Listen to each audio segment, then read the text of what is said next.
పదవి అంటే కొందరికి ముళ్ళ కిరీటం అంటారు, కొందరికి బాధ్యతగా తీసుకొని అదొక ఇంట్రెస్టెడ్గా చేస్తారు. అంటే మీకు ఎట్లా ఉంది? చాలామంది కార్మికుల యొక్క సమస్యలు, చాలామంది ప్రయాణికుల యొక్క సమస్యలు, మరి అవన్నీ కూడా పరిష్కారం చేయటం వల్ల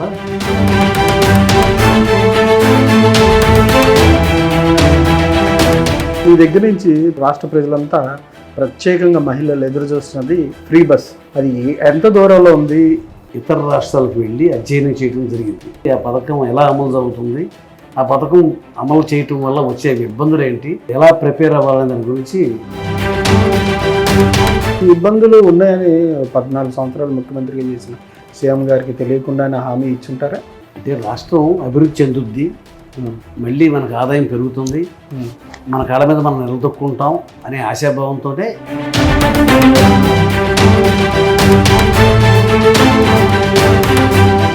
విధ్వంసం నుంచి వికాసం వైపు రేపు మే 2వ తారీఖున అడుగులు పడుతున్నాయి అంటున్నారు.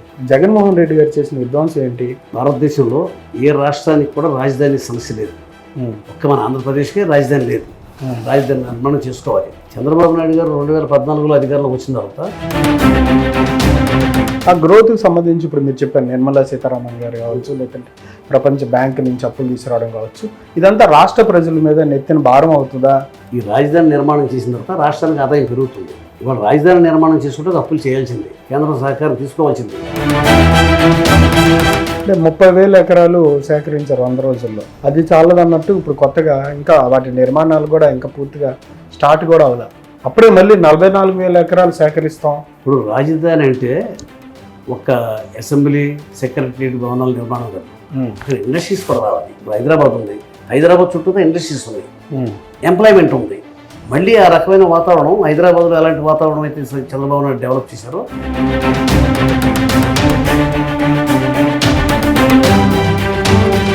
జగన్మోహన్ రెడ్డి గారు మాట్లాడుతా ఈ రాజధాని అంశం గురించి కావచ్చు, లేకపోతే రాష్ట్రంలో కేసులకు సంబంధించి కావచ్చు, మరి ఆయన వ్యవహార శైలి గురించి మీరేమంటారు?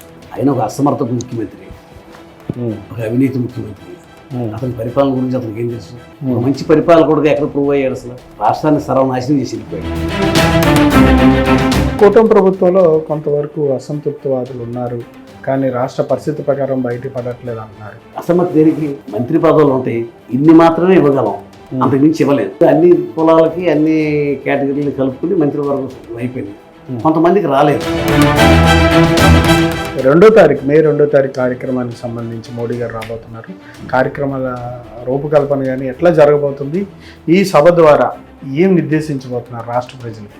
మొత్తం అన్ని నియోజకవర్గాల నుంచి ఎమ్మెల్యేలు, 7 నియోజకవర్గాల నుంచి ఎమ్మెల్యేలు వచ్చారు.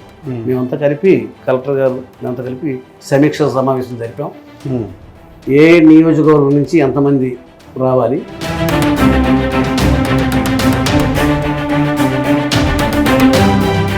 అమరావతి రాజధాని ఒక పక్కన అయితే, ఒక పక్కన వైజాగ్ ఏమో ఐటీ కారిడార్కి ఎక్కువ డెవలప్మెంట్కి గూగుల్ కావచ్చు, ఈ కంపెనీస్ అక్కడ వస్తున్నాయి. సమగ్ర అభివృద్ధి సాధించగలుగుతారా, లేదంటే అక్కడి నుంచి కొన్ని మళ్ళీ ఐటీ పరిశ్రమలు ఎక్కడ తీసుకురావడం? రాష్ట్రంలో సమగ్ర అభివృద్ధి జరగాలి, అన్ని ప్రాంతాల్లో కూడా అభివృద్ధి జరగాలి. ఒక క్యాపిటల్లోనే అభివృద్ధి జరగటం కాదు. క్యాపిటల్ అనేది అన్నిటికన్నా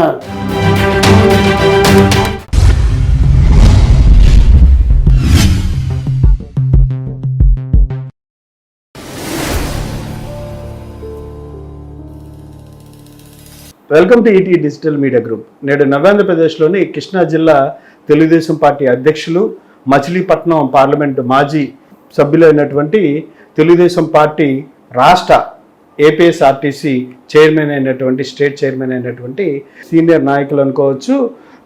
ఆంధ్ర రాష్ట్రానికి సంబంధించి విడిపోతున్న క్రమంలో పార్లమెంట్లో కూడా విపరీతమైనటువంటి పోరాటం చేసినటువంటి నాయకులు కొనకళ్ళ నారాయణరావు గారితో వాళ్ళ ప్రత్యేక ముఖాముఖి. నమస్కారం నారాయణరావు గారు. సార్ ఎట్లా ఉన్నారు? బాగున్నాం. ఈ పదవి యొక్క ఫ్రూట్స్ అంటారు కదా, అలా స్వీట్గా ఉన్నాయా, హాట్గా ఉన్నాయా, టేస్ట్లెస్గా ఉన్నాయా? పదవిలో ఎప్పుడు బాధ్యతలు ఉంటాయి. ఇప్పుడు ఏపీఎస్ఆర్టీసీ అంటే అది ప్రజలకు సౌకర్యవంతమైన ప్రయాణం ఏర్పాట్లు చేయాలి, ఆర్టీసీని లాభాల్లోకి తీసుకురావాలి, పరిపాలన సక్రమంగా ఉండేలాగా చేయాలి, పనిచేసే కార్మికులకి మరి వాళ్ళ ప్రయోజనాలు కూడా ఆలోచించాలి. ఇంతమంది న్యాయం చేయడంలో చాలా బాధ్యత గల పద్ధతి. దీన్ని ఎంజాయ్ చేయడానికి ఇప్పుడు చాలామందికి కొన్ని కారుణ్య నియామకాలు ఉంటాయి, అవి కొన్ని కారణాల వల్ల నియామకాలు జరగలేదు. వాటి గురించి గట్టిగా ఫోకస్ చేసి వాళ్ళందరికీ కూడా ఉద్యోగాలు ఇప్పించగలుగుతున్నాం. ఇది బాధ్యతతో కూడుకున్న పదవి. పదవి అంటే కొందరికి ముళ్ళ కిరీటం అంటారు, కొందరికి బాధ్యతగా తీసుకొని అదొక ఇంట్రెస్టెడ్గా చేస్తారు. అంటే మీకు ఎట్లా ఉంది అంటే అధికారంలోకి వచ్చారు, అప్పటి వరకు ప్రతిపక్షంగా ఉన్నారు, అంటే ఆ ఫలాలు అనుభవిస్తున్నారు, ఆ స్వీట్నెస్ అని. పదవి అనేది ముళ్ళ కిరీటం కాదు, బాధ్యత. న్యాయం చేయాలి.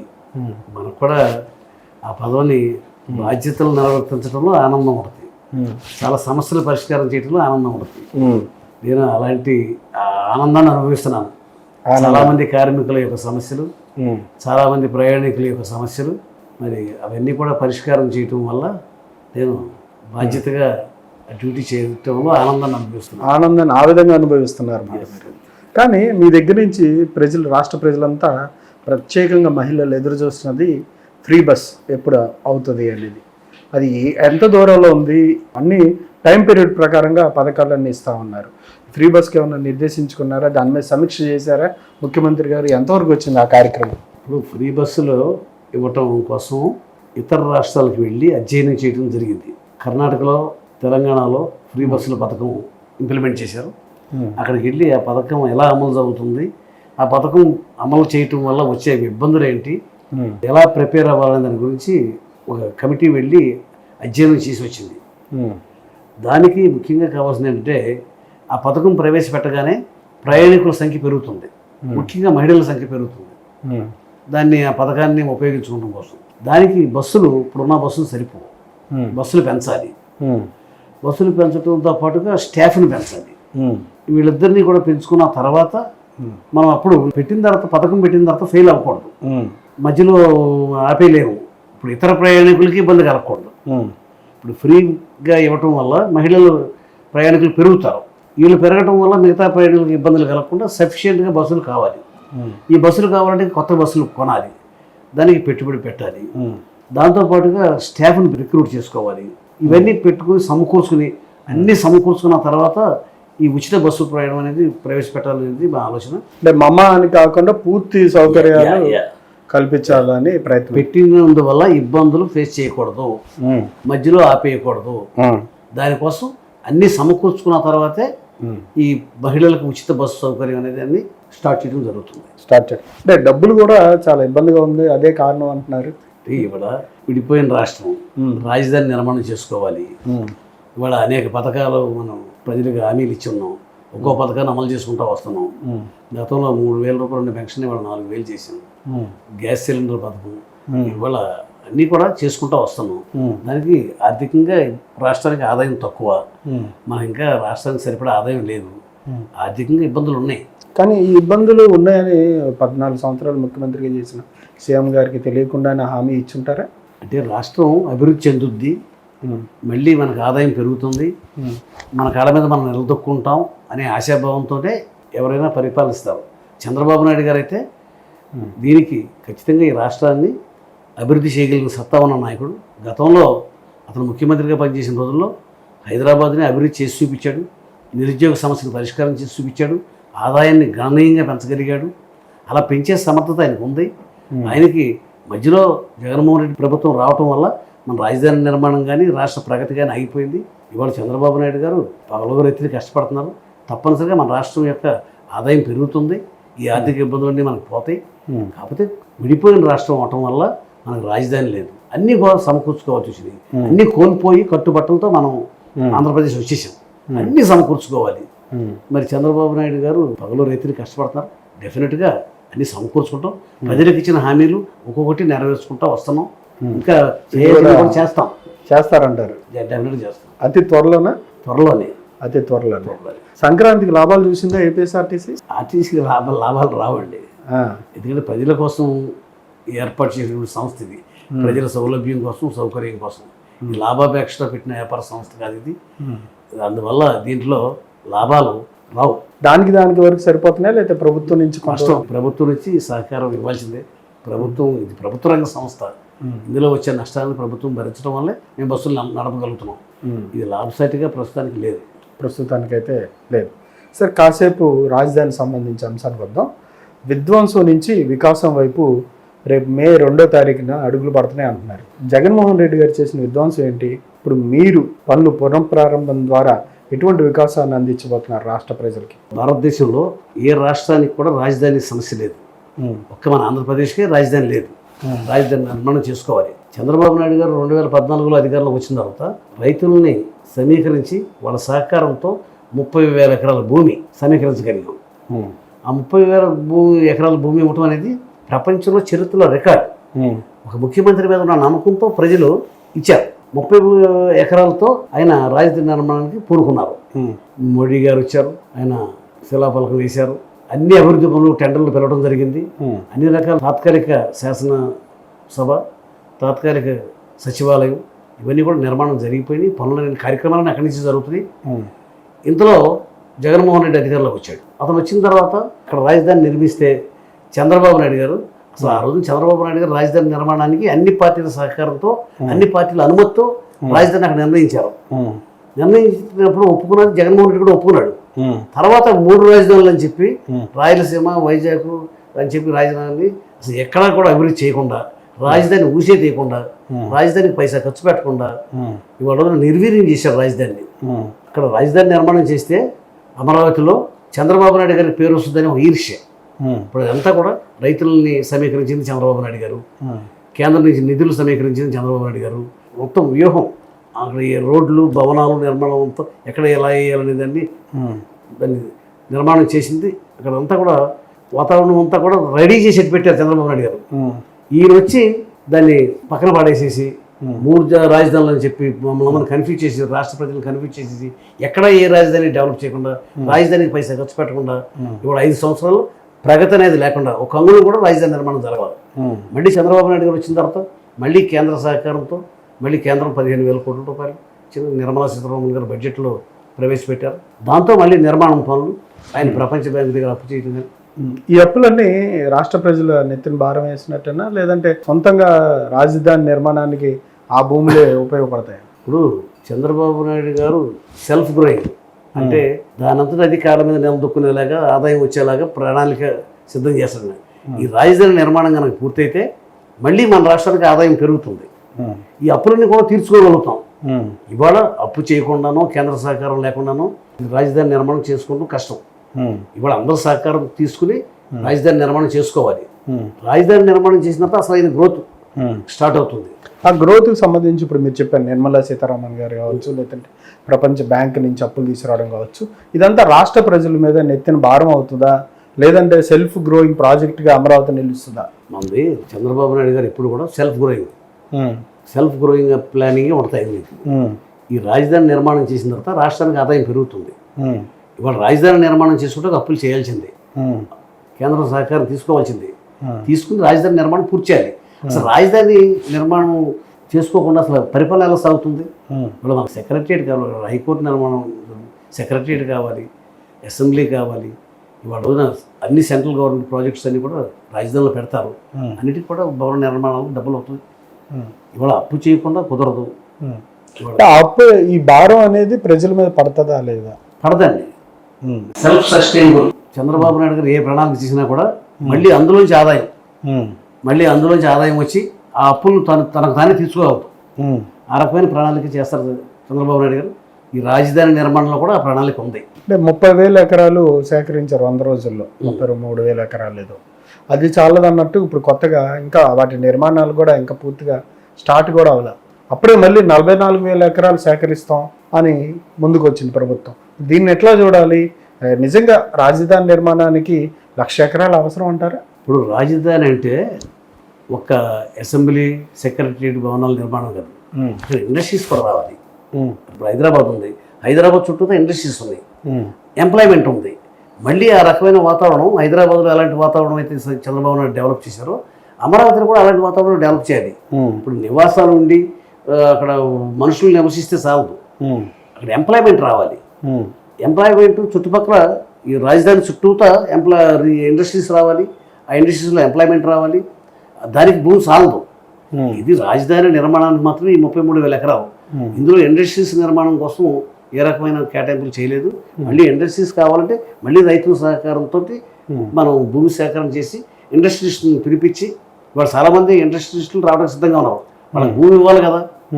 ఇవాళ రైతులు అడిగేది కూడా భూమికి డబ్బులు అడగట్లా, భూమికి సరిపడా ల్యాండ్, డెవలప్ చేసిన ల్యాండ్ అడుగుతున్నారు. అది మన ప్రభుత్వానికి భారమే కాదు.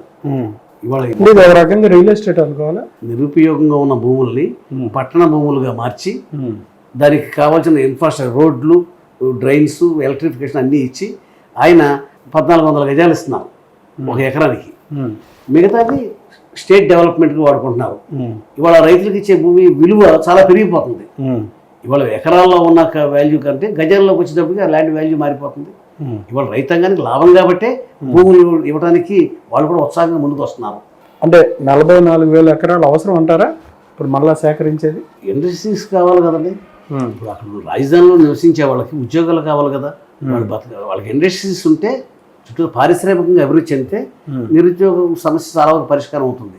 దానికి రాజధాని నిర్మాణానికి ఎలా ఇచ్చారో ఇండస్ట్రీస్ డెవలప్మెంట్ కూడా అలా ఇవ్వడానికి రైతులు సిద్ధంగా ఉన్నారు. ఇప్పుడు ఇక్కడ వ్యవసాయ భూముల్ని పట్టణ భూములుగా మారిపోతాయి, సిటీ భూములుగా అయిపోతాయి. అన్నీ అంటే వాల్యూ పెరుగుతుంది. ఇంటర్నేషనల్ ఎయిర్పోర్ట్ గురించి కూడా మాట్లాడుతూ ఉన్నారు. అవసరమే కదండి.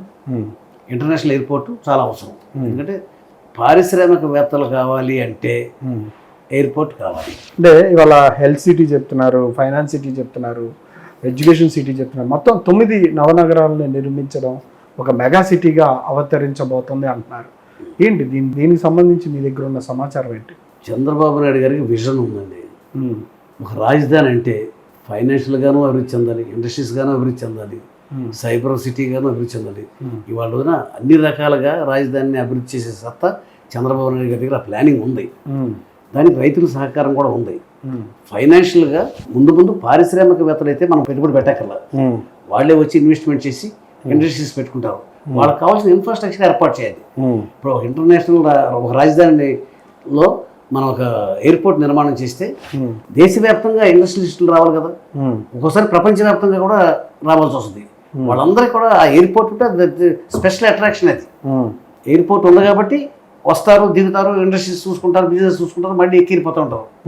అది చాలా ఆవశ్యకత ఉంది. అంటే వరల్డ్ క్లాస్ సిటీని నిర్మించబోతున్నారు గ్యారంటీగా. చంద్రబాబు నాయుడు గారి కోరిక అదే. రాజధాని అంటే భారతదేశంలో ఎవరికీ లేని రాజధాని నిర్మించాలని ఆయన కోరిక. ఇప్పుడు వరకు అంటే ఫస్ట్ ఫేజ్లోనే నిర్మాణాలు అవలా, మళ్ళీ అప్పుడే సెకండ్ ఫేజ్కి సంబంధించి భూముల సమీకరణకి పాల్పడడం అనేది ప్రతిపక్షాలకి మీరే ఒక అస్త్రం ఇచ్చినట్టుగా అయిపోతుంది. అది దాన్ని మీరు ఎట్లా సమర్థించుకుంటారు? 1 by 1 చేసుకుంటా వెళ్ళాలి అంటే రాజధాని నిర్మాణానికి 20 ఏళ్ళు పడుతుంది. ఏకకాలంలో అన్ని పనులు మొదలుపెట్టి అన్ని పనులు పర్యవేక్షణ చేయగలిగిన సత్తా చంద్రబాబు నాయుడు గారికి ఉంది. ఇప్పుడు ఒక పని తర్వాత ఒక పని అంటే చాలా లెంగ్తీ టైం పెట్టేస్తుంది. ఏకకాలంలో అన్ని డిపార్ట్మెంట్స్ ఉన్నాయి, అన్నింటినీ పర్యవేక్షించగలడం, అన్నిటికి కావాల్సిన ఇన్ఫ్రాస్ట్రక్చర్ ఏర్పాటు చేయగలడం. చంద్రబాబు నాయుడు గారి దగ్గర ఆ విజన్ ఉంది. డెవలప్మెంట్ చేసి చూపించాడు హైదరాబాద్ని. దీన్ని కూడా చేయగలడం. దీనికి ఒకేసారి ఎక్కువ వర్క్ లోడ్ తీసుకుని పనిచేసే సత్తా కలిగిన నాయకుడు. మిగతా వాళ్ళ దగ్గర అంత సత్తా లేదు. మిగతా వాళ్ళకి ఆశ్చర్యంగా ఉంటుంది ఇన్ని పనులు చేయగలడని. ఇన్ని పనులైనా చేయగలడు చంద్రబాబు నాయుడు గారు. ఆయన దగ్గర అడ్మినిస్ట్రేషన్ కెపాసిటీ ఉంది, అవగాహన ఉంది. చంద్రబాబు నాయుడు గారు అయితే చేయగలరు. జగన్మోహన్ రెడ్డి గారు మాట్లాడుతా ఈ రాజధాని అంశం గురించి కావచ్చు, లేకపోతే రాష్ట్రంలో కేసులకు సంబంధించి కావచ్చు, మరి ఆయన వ్యవహార శైలి గురించి మీరేమంటారు? ఆయన ఒక అసమర్థ ముఖ్యమంత్రి, ఒక అవినీతి ముఖ్యమంత్రి. అతని పరిపాలన గురించి అతనికి ఏం తెలుసు? అతను ఎక్కడ ప్రూవ్ అయ్యాడు? అసలు ఒక మంచి పరిపాలకుడుగా ఎక్కడ ప్రూవ్ అయ్యాడు? అసలు రాష్ట్రాన్ని సర్వనాశనం చేసి వెళ్ళిపోయాడు. ఏ ముఖ్యమంత్రి కూడా రాష్ట్రాన్ని ఇంత సర్వనాశనం చేయలేదు. అభివృద్ధి లేదు, పరిపాలన యంత్రాంగం అంతా కూడా అవినీతిమయమైపోయింది. పాలిటిక్స్ అన్ని కూడా భ్రష్టు పట్టిపోయింది. కక్ష సాధింపు దూరం పరిపాలన. ఇవాళ పరిపాలనకే తీరని మాయన మచ్చ. నేను ఎప్పుడు కూడా ఇంతకాలం పాలిటిక్స్లో అటువంటి ముఖ్యమంత్రిని, అటువంటి అసమర్థపు చేతకాని ముఖ్యమంత్రిని నేను చూడలేదు. చేతకాకపోయినా పర్వాలేదు. కరప్షన్, విపరీతమైన కరప్షన్, కక్ష సాధింపు ధోరణి ఒకటి కాదు. ఏ ముఖ్యమంత్రికి అటువంటి లక్షణాలు ఉండకూడదు. ఆయనకి అన్నీ ఉన్నాయి. అంటే ప్రతిపక్ష హోదా ఇవ్వకుండా మీరేమో ఆపుతున్నారు అని. ప్రతిపక్ష హోదా ప్రజలు ఆపారు. ఇప్పుడు మా చేతులు ఏముంది? ప్రజలు అతనికి తగిన గుణపాఠం చెప్పారు. అతను ప్రతిపక్ష హోదా కూడా ఇవ్వకూడదని ప్రజలు నిర్ణయించుకుని ఓటింగ్ అలా వేశారు. అందువల్ల అతను ప్రతిపక్ష హోదా కోల్పోయాడు. అంటే మీరు ఏదో ఆరోపణలు చేస్తూ ఉన్నారు పార్టీ నుంచి, ప్రాంతాల మధ్య, కులాల మధ్య, మతాల మధ్య విద్వేషాలు రెచ్చగొట్టడానికి ఏదో పనిచేస్తున్నారు జగన్మోహన్ రెడ్డి గారు. అంటే దానికి ఎంతవరకు మీరు మీ యాంగిల్లో మీరేం చెప్తారు? మేము నిజాయితీగా పరిపాలిస్తున్నాం. మాకు మతం అంటే జగన్మోహన్ రెడ్డి గారు అట్లా కుల వివక్ష కానీ మత వివక్ష కానీ మాకు లేదు. మేము మా పార్టీలో అందరం ఉన్నాం, అందరూ బాగుండాలనేది నాకు ఆకాంక్ష. అతను తలకిందులుగా తపస్సు చేసినా, ఎన్ని ప్రయత్నాలు చేసినా కూడా కుల వివక్ష కానీ మత వివక్ష కానీ అతను మా మధ్య అటువంటి క్రియేట్ చేయలేడు. అతనే ఫెయిల్ అయ్యి ఇప్పుడు దాకా ఏం అవ్వాల, ఇక ముందు కూడా ఏం కాలేడు. కారణం ఏంటంటే గ్రౌండ్లో ఏమైనా ఉంటే తప్పుంటే అతను ఎక్స్పోజ్ చేయగలడు. మాకు అన్ని మతాలని అన్ని కులాలని గౌరవించి అందరిని కలుపుకుని పరిపాలన చేస్తున్నాం. కానీ కూటమి ప్రభుత్వంలో కొంతవరకు అసంతృప్తివాదులు ఉన్నారు, కానీ రాష్ట్ర పరిస్థితి ప్రకారం బయట పడట్లేదు అంటున్నారు. దీన్ని మీరు ఏకీభవిస్తారా? అసమ్మతి దేనికి? ఇప్పుడు మంత్రి పదవులు ఉంటాయి, ఇన్ని మాత్రమే ఇవ్వగలం, అంతకుమించి ఇవ్వలేదు. అన్ని కులాలకి అన్ని కేటగిరీలు కలుపుకుని మంత్రివర్గం అయిపోయింది. కొంతమందికి రాలేదు, వాళ్ళకి మనసులో ఉంటే అసంతృప్తి ఉండొచ్చు. కానీ ఎన్ని మంత్రి పదవులు ఇవ్వగలరు? ఇవాడున్న అవకాశాన్ని బట్టి కొన్ని మంత్రి పదవులు మాత్రమే ఇవ్వగలరు, కొన్ని పదవులు మాత్రమే పంచగలరు.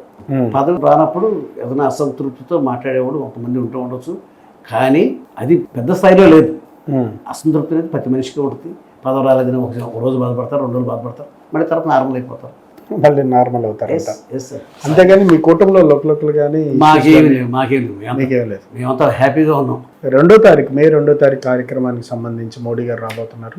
కార్యక్రమాల రూపకల్పన కానీ ఎట్లా జరగబోతుంది, ఈ సభ ద్వారా ఏం నిర్దేశించబోతున్నారు రాష్ట్ర ప్రజలకి, మీకు ఎటువంటి బాధ్యతలు అప్పచెప్పారు?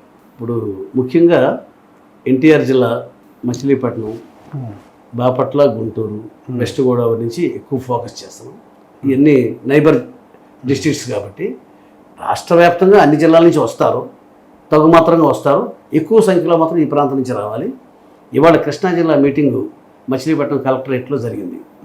దానికి బీసీ జనార్దన్ రెడ్డి గారు మంత్రి గారు వచ్చారు, కొల్లూరు రవీంద్ర గారు వచ్చారు, వాసనశెట్టి సుభాష్ గారు వచ్చారు. ఆయనతో పాటుగా మచిలీపట్నానికి అబ్జర్వర్స్గా మన దామచర్ల సత్య గారు వచ్చారు, నేను వెళ్ళాను. మొత్తం అన్ని నియోజకవర్గాల నుంచి ఎమ్మెల్యేలు, 7 నియోజకవర్గాల నుంచి ఎమ్మెల్యేలు వచ్చారు. మేమంతా కలిపి కలెక్టర్ గారు మేమంతా కలిపి సమీక్ష సమావేశం జరిపాం.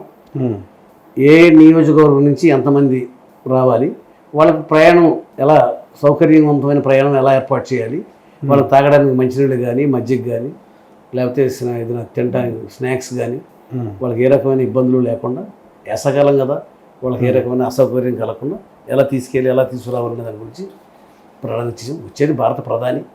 మన రాష్ట్ర రాజధాని పునఃప్రారంభానికి వస్తున్నాడు. మన రాష్ట్రానికి అభివృద్ధి చెందాలనే దానికి ఆయన కూడా కట్టుబడి ఉన్నాడు. ఒక అద్భుతమైన రాజధాని ఆంధ్రప్రదేశ్ నిర్మించుకోవాలి అని ఆయన గతంలోనే చెప్పారు. ఆయన ఈసారి ఏమైనా నిధులు ఇస్తారంటారా? ప్రత్యేకంగా ఎక్స్పెక్ట్ చేస్తామన్నారా? ఖచ్చితంగా పూర్తి సహకారం నరేంద్ర మోడీ గారు సహాయ సహకారాలతోటి మన రాష్ట్రంలో రాజధాని నిర్మాణం చేసుకుంటాం మనం.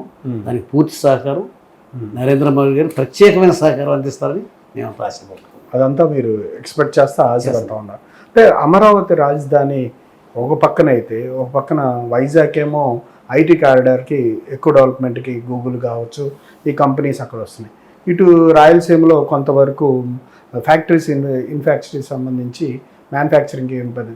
అంటే ఇట్లా 3 ప్రాంతాల నుంచి ఇంకోటి ఇంకా సమగ్ర అభివృద్ధి సాధించగలుగుతారా, లేదంటే అక్కడి నుంచి కొన్ని మళ్ళీ ఐటీ పరిశ్రమలు ఇక్కడ తీసుకురావడం, అక్కడి నుంచి కొన్ని ఇక్కడ తీసుకురావడం అట్లా జరిగితే సమగ్ర అభివృద్ధి సాధిస్తారా? 3 ప్రాంతాల నుంచి రాష్ట్రంలో సమగ్ర అభివృద్ధి జరగాలి, అన్ని ప్రాంతాల్లో కూడా అభివృద్ధి జరగాలి. ఒక క్యాపిటల్లోనే అభివృద్ధి జరగటం కాదు. క్యాపిటల్ అనేది అన్నిటికన్నా అభివృద్ధి చెందే అవకాశాలు ఉన్నది. దాంతోపాటు రాష్ట్రంలో వైజాగ్ అభివృద్ధి చెందాలి, కర్నూలు అభివృద్ధి చెందాలి, తిరుపతి అభివృద్ధి చెందాలి, నెల్లూరు ఉంది, అక్కడ నెల్లూరులో పోర్ట్స్ ఉన్నాయి. ఇట్లా అన్ని ప్రాంతాల్లో కూడాను దేనికి తగ్గ వనరులు దానికి ఉన్నాయి. అక్కడ ఆ ఇన్ఫ్రాస్ట్రక్చర్తో అది డెవలప్ అవ్వాలి. అట్లా సమగ్ర అభివృద్ధి కోరుకుంటాం మేము. క్యాపిటల్లో కాకుండా మొత్తం రాష్ట్రం అంతా కూడా అన్ని సిటీస్ కూడా అభివృద్ధి చెందాలి. దానికోసం వైజాగ్ అనేది తప్పనిసరిగా అభివృద్ధి చెందే సిటీల్లో అది నెంబర్ 2. అంటే అంతవరకు 3 ప్రాంతాలను కూడా సమానంగా చేస్తారు. అంటే మీరు చేసి ఈ అమరావతి రాజధాని రూపకల్పనకి ఉద్యోగ అవకాశాలు ఈ 5 జిల్లాల నుంచి ఎక్కువగా కల్పిస్తారా? 5 జిల్లాలు రాష్ట్ర వ్యాప్తంగా జనరల్గా ఇండస్ట్రీస్ పెరిగిన తర్వాత వాళ్ళకి సమర్థులు కావాలి, ఎఫిషియెంట్ కావాలి.